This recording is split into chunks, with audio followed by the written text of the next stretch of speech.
Dasma shkodrane, një trashëgim i të parëve tonë, riktheu Shkodrën pas në vitet më të bukura të artit shkodran, kur dasmat ishin art në vete.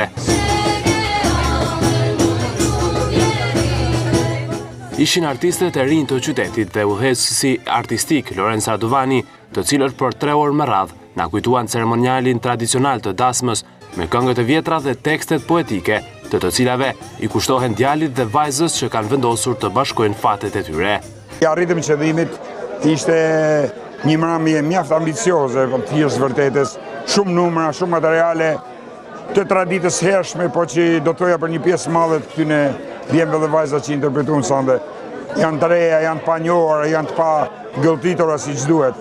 Unë jam shkut pak për muzikës, por ishte pak e vështirë sa mu adaptu edhe për grupin për pjesën e këngëve popullore. Sonde jam një shumë mirë dhe shumë plotësuar edhe më shkodrane se kur.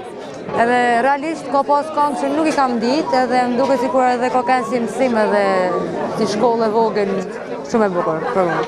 Edhe këngëtarët që dikur kanë marrë pjesë në çdo dasëm shkodrane, sot i kujtojnë me mall ato tradita dhe zakone. Po një punë e tillë nuk është bëhet ndryshe pa Lorenzo Radovani. Një mrekulli e muzikës shqiptare, një mrekulli e muzikës shkodrane. Për mua është një si veçantë se shoh që Shkodra nuk vdes. Dasma shkodrane erdhi fal bashkëpunimit të Qendrës Rinore Arka me Ministrinë e Kulturës dhe Bashkimin Evropian.